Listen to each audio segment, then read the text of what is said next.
For a number of months, as you and I have been talking about the idea of the AI driven enterprise, I know that we've wrestled with whether people understand that. There's another term that I know that's Sam over at Twimmel uses, which I like, which is model driven enterprise.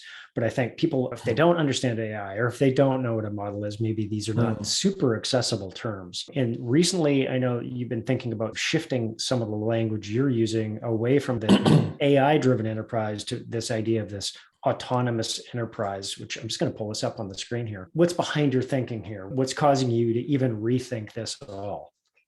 Yeah, so it's been a constant movement for me to really try and boil down what I'm talking about into a single sentence. And when you have something like model-driven enterprise or AI-driven enterprise, what that does is it throws up a question. What does that mean? So you didn't really achieve anything. You just had a nice buzzword. Well, at least that buzzword might get somebody to ask you the question, but it doesn't really say anything by itself.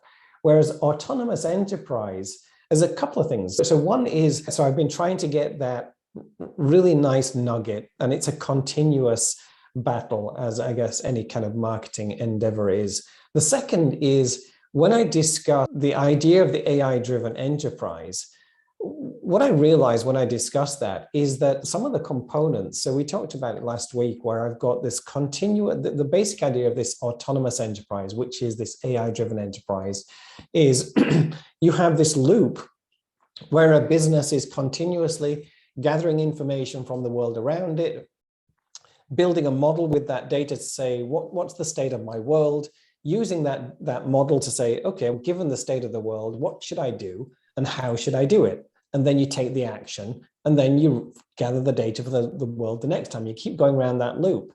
But a couple of those components, particularly gathering data and taking actions, is generally not going to be AI.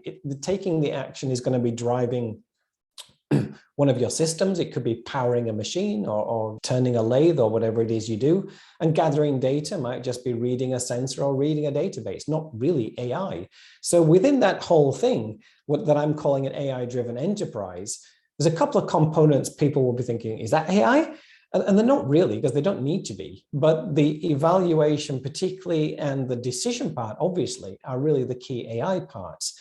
So I was a little bit uncomfortable with that it's not really all entirely AI. So calling it AI-driven is true because the core of it is AI, but not the entirety. And then I've been obviously hearing in the news, as we all have, about autonomous driving, and that there are multiple levels of autonomy. And that's become really well known, not just in industry, but across the world, because it's just become very well known because we're all driving autonomous cars. And so these two things came together, and I realized there's this term that really wraps up what I'm doing and happens to be buzzy because it's in the news as well, which is autonomous enterprise. And it really very simply means an enterprise that runs by itself. So it becomes very trivially simple to explain. And to any business to say, would you like your business to run by itself? Oh, yes, please. But if I say to a business, would you like to be AI driven? Then of course they're going to say, I don't know, what does that mean?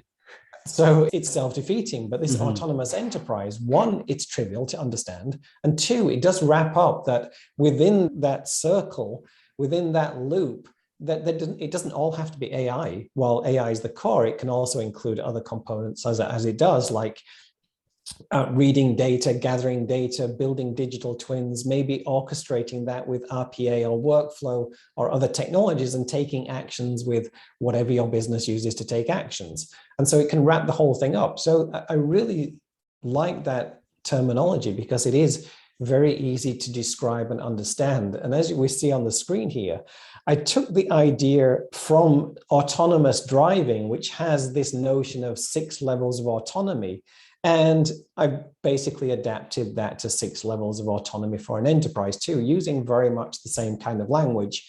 And again, just because it's very commonly understood, and it seemed quite cute to do that. But it does really fit because some of the components in here, I very often use terminology when I'm describing and using AI, that there are 3 levels of use. One is assistance. That's where AI is doing analysis and giving you insight, but you take that insight and make a decision yourself and take an action yourself. Or there's augmentation, which is where the AI does evaluation, makes a decision, but you take the action yourself. And then there's full autonomy, which is where the system does evaluation, takes decisions, and takes actions. And I call that autonomy or autonomous or automation. And so that really maps quite well with this level 0 to level 5 anyway. So I played with that and I thought it's quite cute.